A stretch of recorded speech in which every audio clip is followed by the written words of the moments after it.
Just when you least expect it, here we are. The Stoneheads podcast is back. He's Zach. This show is 4 days in the making. This is a Monday podcast, but today is Thursday. We had a scheduling conflict because of my travels on Monday, and then we had a hangover conflict on Tuesday, more travel on Wednesday, and here we are. We made it by hook or by crook. Important message off the top.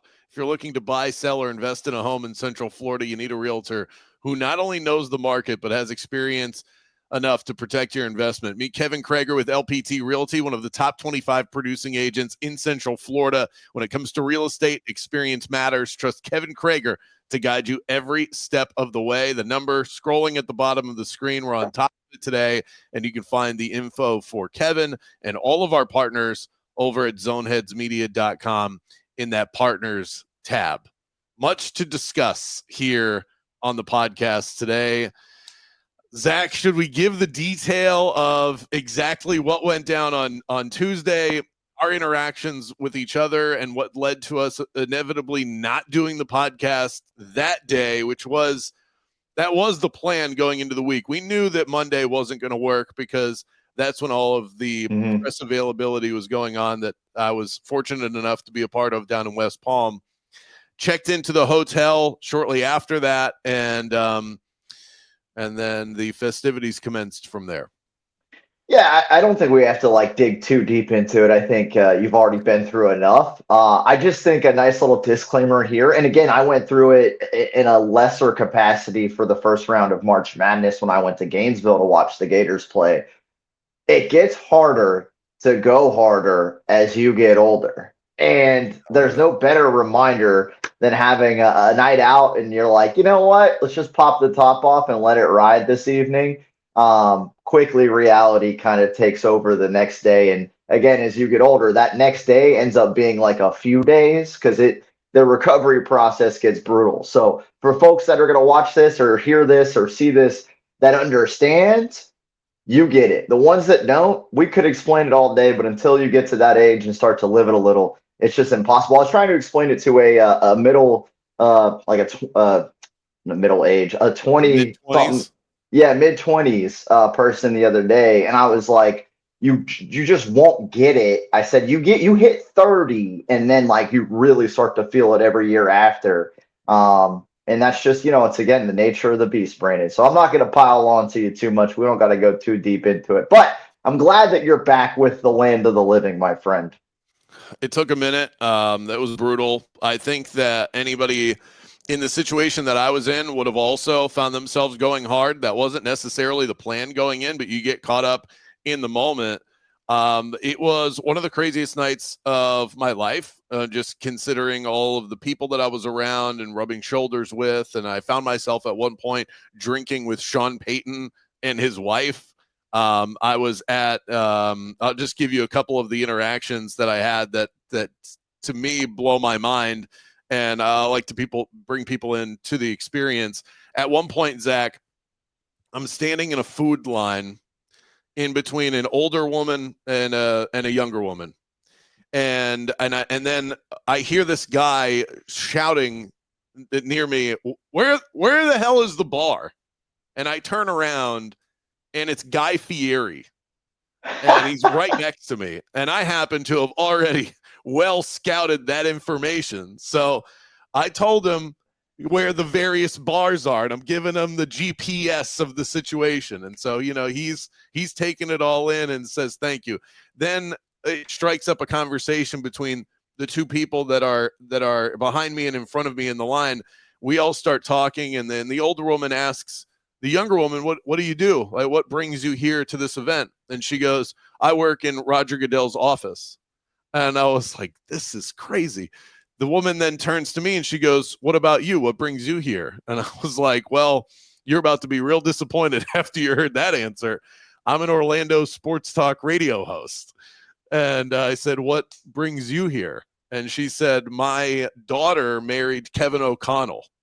And I was like, okay, So I'm between Kevin O'Connell's mother-in-law and essentially Roger Goodell's assistant while Guy Fieri's wondering where the bar is.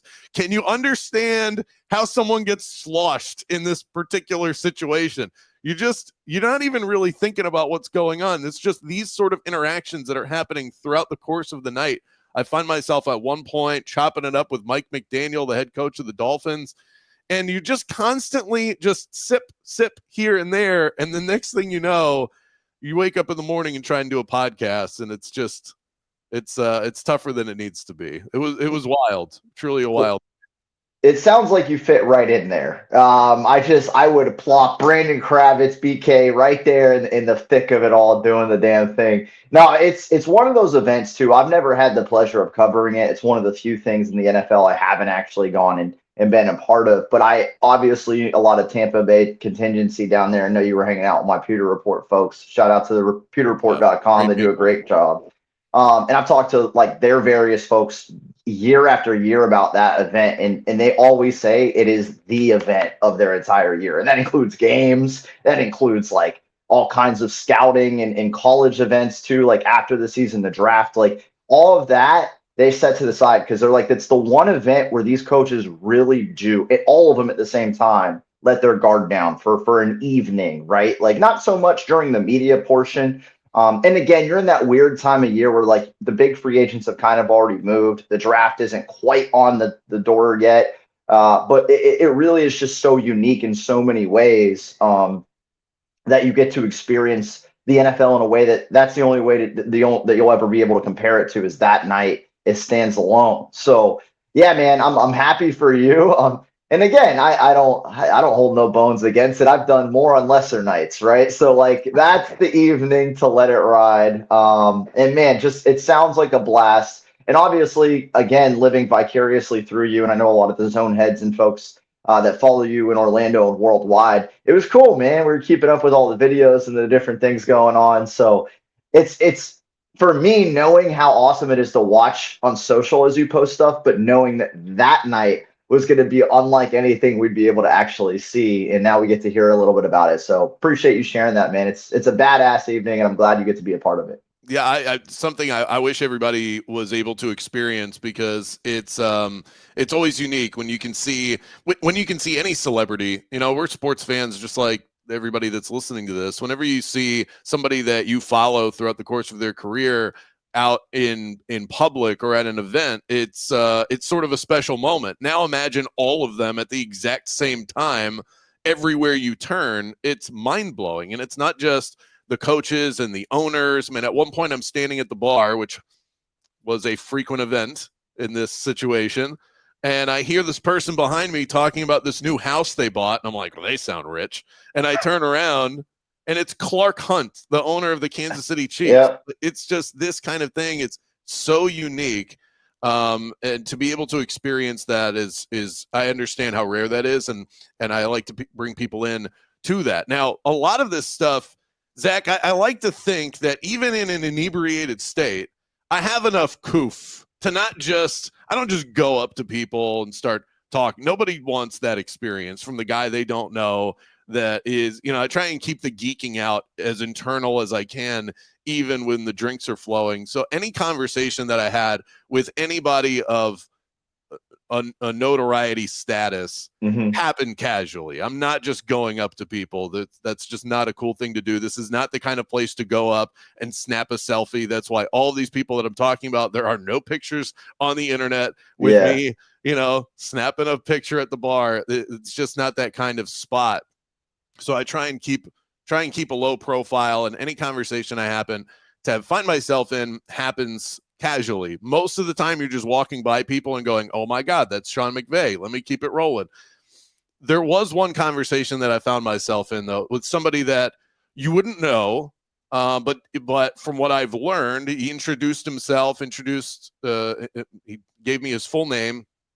I'm not going to air this guy out, but he works in the office with Goodell and wound up having a conversation casually. What am I doing there? What do I do in Orlando? All this stuff. And then I asked him, and this isn't really the place for it. So again, it has to be natural. This has to be casual. And I think that I presented it in a casual way, hopefully. I said, what is the latest with Orlando potentially getting the Jacksonville Jaguars in 2027? And he kind of perked up. Like, I got the vibe that he and the league office really likes the idea of games being played in Orlando. And that, I don't think he's just placating to me. The Pro Bowl's been here the last couple of years. Clearly, they have some level of affinity for the market. And I said, so what is the holdup? Why has that not been announced yet? And he said, not every owner is on board. And I said, that's really interesting. You mind if I ask you who stands in opposition? And he said, well, they're nearby. And I said, Tampa? And he said, yep. And I was like, wow, I need to remember to write this down when I wrap up this conversation with this guy. And he only gave me his name. I did not know his title. I looked up his title later and who this individual was, found him on LinkedIn, and this is legit. So I'm curious to get your thoughts on this because I've talked about it the last couple of days on my afternoon show. I want the Tampa perspective. Apparently, the Tampa Bay Buccaneers, to put it more plainly, the Tampa Bay Buccaneers are not in favor of the Jacksonville Jaguars playing a season where their home games are in Orlando because they claim Orlando as their secondary market. And apparently feel confident enough in that they basically have dibs on Orlando's the best way that I can put it. I've never considered that and thought that would be the case, but hey, the league office has to take into account how every owner feels about every particular situation. I don't know if Tampa has the power to be the one that just stands in opposition and says you can't play there, but I found it really interesting that they are not for it. Yes, to all of that. Let me just say on the front end, big picture, I think it's petty. I think that the Jags should be able to play in Orlando for a season or two, whatever it is in terms of like the renovations, right? I think it's like 2 to 3. I think in general, it shouldn't matter. If you're the Glazers, you're not losing the Bucks to Orlando. They're not sending an expansion team to Orlando with 3 already in the state. Like, I don't think it's going to hurt you. Some other factors I want to like throw into this conversation though is that the Jaguars head coach is Liam Cohen, who definitely screwed the Bucks over in the way that he got that job. So they're probably not trying to do anything nice for the Jags anytime soon, right? Like, I think that's a big part of it, or at least a part of it. I don't want to say a big part. On the flip side, I know that we've talked a lot about basketball here in Tampa Bay. It comes up every 5 to 6 years, roughly, maybe a little bit less, about wanting an NBA team. Orlando, the Magic, have the rights basically to the area to where Tampa Bay, from what I understand, couldn't get a team unless Orlando signed off on it. Does that sound like somewhat accurate? Potentially. Say that one more time. Let me make sure I understand that properly. Tampa Bay, the area, could not get an NBA team unless the Orlando Magic in Orlando signed off on it, because there's a logistics part of like the area. I don't know that to be true. I don't know that to be false, but I don't know that to be true. Next episode, we'll dig into that a little bit more, because we haven't had again, it only comes up every few years, if not even a little bit more than that. And it's something that I've never like hardcore looked into, but I've always been told from various people, and there's always been conversation that there couldn't be an NBA team in Tampa because of the regional rights that the Magic have, essentially.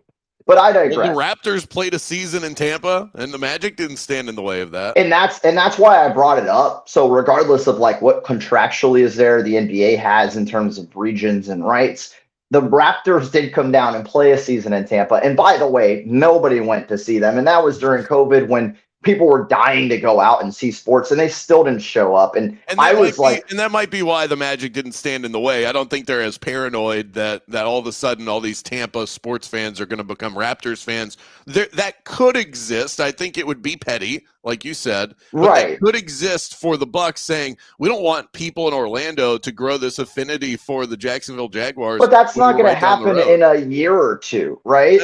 That's my opinion. That's why I think it's ridiculous if they are actually standing in opposition of this. I agree. No, and again, that's why I was like, there's other parts I do want to point out just in terms of the chat, but like ultimately, why? What are we doing here? Now, and I could say this like straight up, they would lose some money on it. I don't think anything that would be noticeable. And I say that because I'm a type of fan that like I would go to a game in Orlando to see the Jags if they were there for a season or two. And that could have been money I potentially spent to go to a Bucks game, right? Like, so I do think that like that aspect of it does exist, and you're always trying to, battle for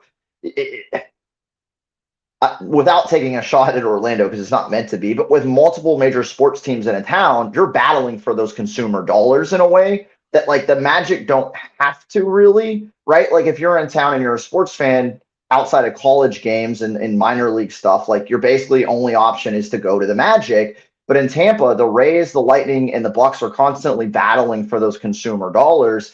I think when you and again, there's no NBA team here, so if you're in Tampa, you're going to go to Orlando probably to see a game. But if you throw the Jags there for a couple seasons, there are going to be folks that might spend money to go to a Bucks game, going to a Jags game, and obviously Jags fans, but just football fans in general. Think about the opponents, right? Like you're going to get a lot of folks that, and maybe the Jags play. I'm trying to think a crossover opponent. Let's say the Jags play the Chiefs and somehow the Bucks play the Chiefs. Let's say the tickets are a little cheaper in Orlando. You're going to get a lot of those fans that would have spent more money to go to the one in the Buck Stadium. And again, I'm starting to get in kind of the weeds of it. I don't want to go into the numbers too much. I'm just trying that to could be the give an case. It idea. could be part of the thought process here. But even that's minor, Brandon. Even that's like so minor. But my general annoyance with all of this is that I wouldn't mind if Tampa wanted to play keep away if they were doing things here. And this has been a big talking point the last couple of days on my show. And people have said, well, but Tampa played a preseason game there 20 years ago. They used to. They had a couple of They had a couple of OTAs at Disney's Wide World of Sports. Okay, that's nice that has happened in the past, but how come for the last several years? And this isn't just Tampa. This also applies to Jacksonville and Miami. There's no ownership taken over the city of Orlando, and it feels like we are ripe for the picking. There is no NFL team here in this town. So all it would take would be a legitimate effort of marketing, of putting your players here for autograph signings, whatever other billboards, whatever other idea you can think of to make it feel like Orlando is a Bucks town. I can tell you, I live here, drive down the streets every day. Doesn't feel like that for any of these teams. And I would love if one team said, we're playing a preseason game there every year. We're sending Mike Evans to the Millennium Mall to sign autographs for the children. Things like that to make it feel like, no, this is a Bucks town first and then everything else after. And I don't get that sense. Yeah, I think that's kind of odd too. It's a missed opportunity. I think the blanket statement there is the NFL is such a juggernaut that they don't have to, right? Like that's still missed opportunity and money still. The part that makes that even weirder for me is the fact that the Lightning have played preseason games there because I've been to them in Orlando, right? And the Rays even played spring training at Disney. And the Rays we'll move into baseball here in a second. Yeah. There's so much Orlando Health stuff everywhere at Steinbrenner Field that like I give it. Orlando Health isn't like Orlando's not paying Orlando Health to do this. Like it's a medical facility, but the word Orlando is all over the ballpark. So for me, I look at the Rays and the Lightning just in the last 5 years, and I can say that there's been legitimate things happening that side of I-4 to where there is some kind of like continuity with trying to get fans to come down the corridor. I can't say the same thing about the Bucks, unfortunately, and it does feel like a missed opportunity. And we've talked about that even in years past with Camping World Stadium. I think I texted you randomly like a year or two ago even, and I was like, what the hell do they do with that place? The other, 360 days of the year that they're not playing a couple college bowl games there.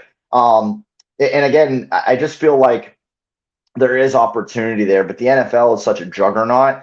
At the end of the day, I mean, the Bucks legitimately are more concerned about growing the fan base in Germany right now, which is like their region based on the global NFL plans, than they are in Orlando, it seems. So it is odd. I hate that. It is odd. It bothers me on it bothers me on a personal and professional level.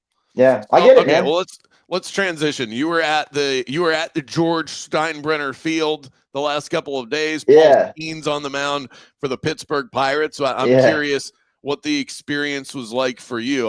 I'm excited to make it over there. I know at some point I'll make it to one of these outdoor Rays games, but you tell me, regular season, how did it feel?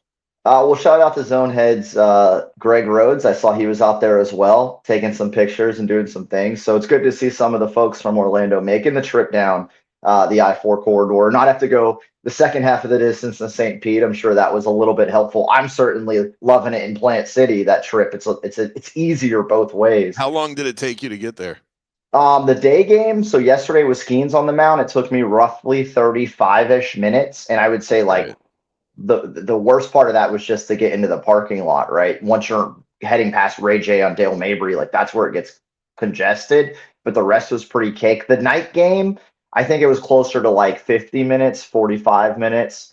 And then on the way home, it was like 35. You're talking about 10 o'clock on a weekday. So, yeah, it was great. I mean, you're talking about over an hour potentially going to St. Pete from here and back. And I still make the trip. I'll complain about the distance, but not to the point where stop me from being a baseball fan. And that's where I have issues with folks that don't want to make the drive. But I digress. Stadium, I thought looked fantastic, Brandon. Parking situation felt easy. They're charging about $30+ ish to get in and park there, but it's an easy way to get in. It's an easy walk over. The stadium felt good. I would say it was a good mix of Rays and Pirates fans. So the teams that were playing, but you saw a lot of Red Sox and Yankees jerseys too. I wouldn't say it was anything different from a percentage standpoint, though, than you got at the Trop, honestly, on a given game, a given night, a given series. So the fan vibe felt about the same. Um, I so the first night I went to on Tuesday night, it was the $20 rush tickets, and I'm telling everybody about this. It's fantastic. I talked to my people at the race too. Literally, it's $20, and that's like after taxes. Me and my buddy went. It was 40 flat, and they sell X amount of tickets. They're standing room only, but you can get them to every game. And there's so much space around the outfield 365. And what they did is so around that outfield area they have tables that are like on the ledge. Those seats people buy, but then there's like standing high tops and chairs basically behind it that are first come, first serve. And there's plenty of area to stand, even if you don't grab one of those. But I mean, $40, but I mean, not after parking and concessions, but $40 to get in with a buddy. It was fantastic. It was fantastic. And again, I thought it looked good. I know that there's still some Yankee things in there, but that blue kind of works well with the Rays. Again, a lot of Orlando health stuff. So I felt like there was an Orlando component to it, which I kind of liked, to be honest. Visit St. Pete was very heavily involved, and then you're in Tampa. My favorite part of it, Brandon, just from the stadium aspect, is that you can see Raymond James Stadium right over the left shoulder as you're watching the pitching and batting from the outfield in front of you. That was such a cool little part of it for me because I've been in major cities and to other stadiums and stuff. Love PNC Park, speaking of the Pirates, because of the background. I've been to Chavez Ravine in LA and like the background. And, obviously it's mostly nothing special, but to have Ray J in the background just added an extra element for me as a Because it Tampa feels Bay like sports Tampa, guy. Mhm. Yeah, you feel like 100%. and that's the And you cool can thing see about going to those downtown. towns. You can see downtown behind that too. You can't see Amalie. You'd have to put it on stilts, but you can see downtown. So you can see Ray J and then downtown Tampa. And it was cool, man. And the weather worked with me both days too that I was there, which was a big part of it. Obviously, if it got rained out, I'd probably have a different experience and a different thing. So yeah, man, it was really cool. I encourage everybody to get out there. It's super affordable. It's never been closer. And the Rays they're still adjusting as they go. There was also tickets you could buy. I want to say they were like 65 on the first base line, and it was no liquor, but all you can drink and all you can eat. Like they've got, and those aren't even really being advertised right now. I'm telling you, man, there are a lot, and just tickets in the stands if you just want to get seats. I noticed if you buy them like a week and a half ahead, they're extremely cheap as well. You get within a couple days, a few days, they double and triple in value because people are eating them up. Very affordable though, very fun environment. They've done a great job. I encourage everybody get out there to these games. A lot of fun, and when the sun goes down, it's really not that bad. I mean, the summers are going to be hellacious. It's Florida. That's the way that it is. But right now, definitely the time to get out there. And I don't think that'll be a bad time either. We just know what comes with it is extremely hot temps and rain. Greg Rhodes, who you mentioned, was also at the game. I think it was yesterday. Yep. He said Budweiser first base rooftop SRO ticket is where it's That's the at. one. $50 for a great view, beers, wine, soda, water, and a large Yep. selection of food included and unlimited. That Yeah, seems like man. a steal of a deal. Yeah. And again, I talked to one of the Rays head honchos yesterday, like watching the game a little bit, and they were like, we're still working through what does and doesn't work. So like they're not even necessarily sure on what to advertise or how to advertise it because they don't know what kind of reception they're going to get. And so they're kind of working through stuff. But honestly, a lot of it foundationally and baseline right now, pun intended, is going great. It's going fantastic. And those are just another example of an option that you have in the stadium. It feels like a Rays ballpark, and it felt like a Rays game. And again, you get that extra novelty of it being in Tampa. The one thing I'll say, and I complained about this to you when we went to the Disney game, I know that there's probably rules and merchandising laws and stuff, whatever. I was very frustrated when we were at Disney for spring training, and there was no like unique branded merchandise I could get that was like, we went to a game at Disney to watch the Rays, and there's no unique branded merchandise to buy that's like once in a lifetime season in Tampa, right? Like stuff like that is so cool because there's such a novelty to it. And obviously the memories are the most important thing. The experiences, like you can take pictures, like there's a lot of things you can do. But for me, I'm a big like unique merch guy. So if I could buy a baseball that's like Steinbrenner Field Rays 2025 and you want to charge me $13, like I'm gonna buy that all day, every day. But there is nothing unique from a branding perspective. And again, I've noticed that at different events, and I know I remember complaining to you. I think Greg was at that game too. Greg goes to all the games I complain about from a merchandising standpoint. Greg is a sports attendee, and we love that about Greg and a number of our zone heads. One of my favorite things about the Trop, which has its warts, so God rest her soul. R.I.P. Was which looks real quick looks the exact same. If you drive past it in St. Pete, top sort because you can't just throw like a blanket over it. So if you drive past the Trop right now, it still looks like doomsday, just for the record. Yeah, well, I saw the picture yesterday that was floating out there. They got rid of the kind of the tarnished tarp that was on top, and it looks like a skeleton. Yeah, crazy. But one of the things that I think they do a good job with is the merch stands. There's so many different places to get Rays merchandise. Are there still those opportunities at Steinbrenner Field? Are there enough pockets and enough space for those 100%. big, expansive Rays stores where you can get pretty much everything under the sun? Yeah, in relativeness to the stadium, right? Like they're getting just over 10,000, which is a sellout each night. The Rays, when they're doing well, are getting 12 to 16 at the Trop, and it doesn't feel full, but like again, small. And that's the part that I kind of try to remind people of is they're selling out every night at Steinbrenner, but thousands less than even their lower averages at the Trop. So you got to take that into consideration. But there was plenty of place to get merch. And then what they did is they built this area on the backside where you would just basically be walking through, and they tented it up for a long stretch with more vendors, more opportunities. So there's plenty of place. I had never at any point for either of the games, the night and the day game, did I feel like it was tough to get a beer or tough to get, something to eat or tough to find some Rays stuff, merchandise. Like there's plenty of options. Again, there's plenty of area to walk around. And I thought they did a really good job, all things considered, and they're still trying to improve that obviously as they go also. Sharp pivot.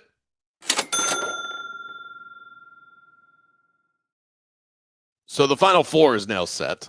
The Florida Gators find themselves taking on an SEC foe in Auburn. This will be round 2 for those two. And then we've got Duke and Houston. I'll start with the first look here at this Final Four. No need to overthink this one. This has been working. I wish I had been on it more, but this has been working essentially since the Sweet 16. Just go ahead and parlay those money line favorites and be on with your day. If you've been doing that since the Elite Eight, you are feeling pretty good in the old Hard Rock account. So I'm going to take the Florida Gators. I'm going to take the Duke Blue Devils. I'm going to parlay them together simply to win and play each other in the national championship. But your boys probably on the toughest run so far to get to where they are with the Texas Tech game and the UConn game, but still formidable foe taking on those Auburn Tigers. Yeah, no doubt. The Gator team we watched in the SEC tournament, and honestly, the majority of conference play is not the team that we've seen in this tournament. They've been a lesser version. They haven't been as good. Condon, who has been an all type of player all season, hasn't looked quite the same. He got a little banged up in the middle of this tournament. But that all being said, the Florida Gators, who have not played a full game of their best yet in this tournament, are in the Final Four. So for me, the tough part is knowing what this team can look like when they're firing on all cylinders. And that was something they did quite often and quite consistently, not only through the year, but again, through the SEC tourney, to kind of lose their footing, even though they're winning and not be able to find it, whether it's the turnovers, which have been just awful for this squad. And at times they just don't feel in rhythm defensively as well. Other times they're shut down defense, but it just gets tough because they weren't the squad that I had watched all year long. They're in the Final Four. Similarly, though, I've never been as big of a believer in Auburn. I think they're one of the best teams in the country, don't get me wrong. But Broome, I don't think is as good as advertised. I think he's a little gassed up comparatively just from a player standpoint. And the Gators have already beat Auburn once this season. So we know not only that they can, but, obviously the line shows that they'd be favored to. I think it's going to be a really good game. I wouldn't be surprised if either squad won. And I'm just excited about it. And on the other side, Duke, I think, has played the best tourney of anybody by far. They have the best player in Cooper Flag. But I think Houston looks really good too. And I love the fact that that's the matchup on the other side, because although I'm going to go with Duke, I don't feel great. I wouldn't be surprised, I should say, if Houston wins that game as well. I don't think both Auburn and Houston are going to win, but if one of those teams, beat the quote unquote favorite on the money line, I wouldn't be shocked. It's the Final Four. It's all one seeds. Like, to say that you can feel confident about any four of these squads advancing to the championship, I think is inaccurate. You shouldn't, because I think it's going to be fun and it's going to be really hard to pick a winner. Again, I do though think it's going to be Duke and Florida, and if we don't get to talk before then, which we probably won't, money would put my mouth on Duke and talking Blue Devils here. They've looked better the entire tournament. So unless the Gators come out and just annihilate Auburn and Duke struggles with Houston, it'd be tough from a money line standpoint to shift picking Duke to win it all. That being said, obviously, especially a few beers deep, I will be cheering on the Florida Gators, both against Auburn and fingers crossed in the national championship. And that'll be a lot of fun.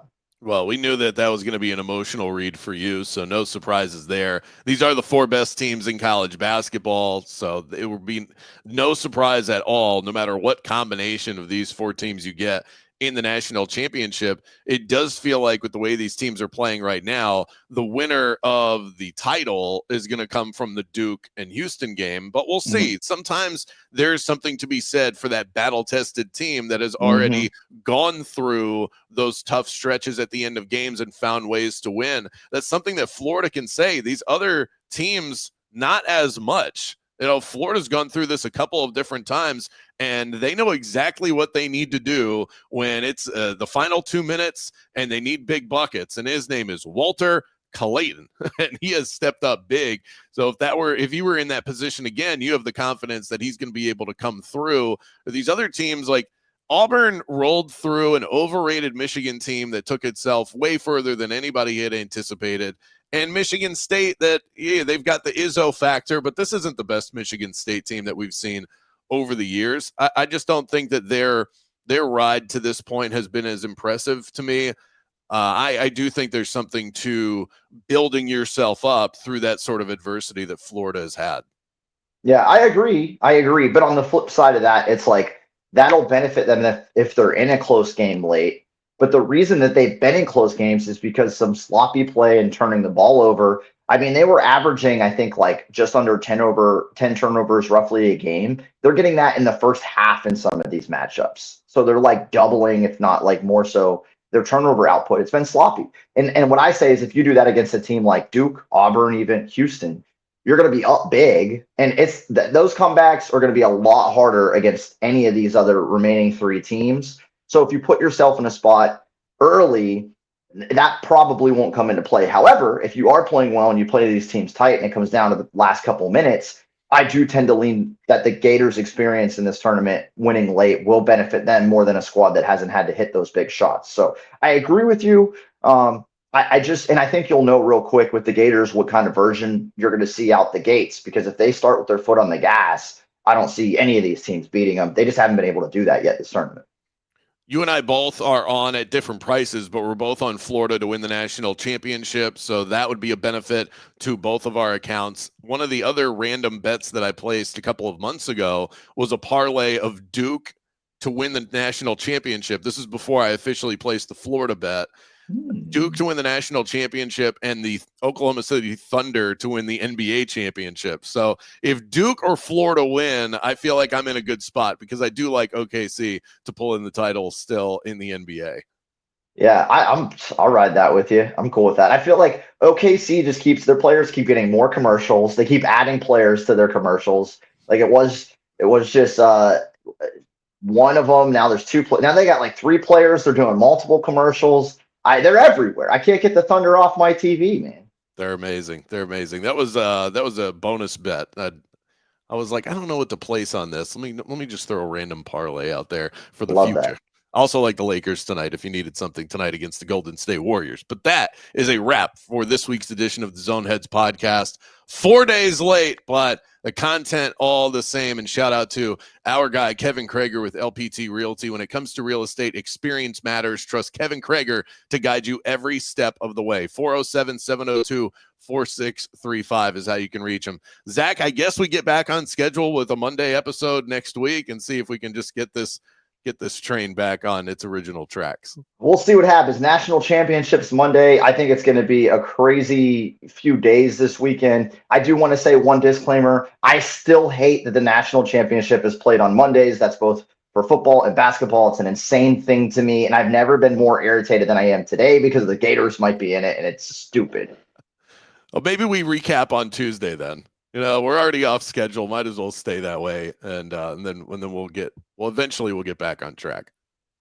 All right, gentlemen. We'll talk next time. Till then, Zone Heads.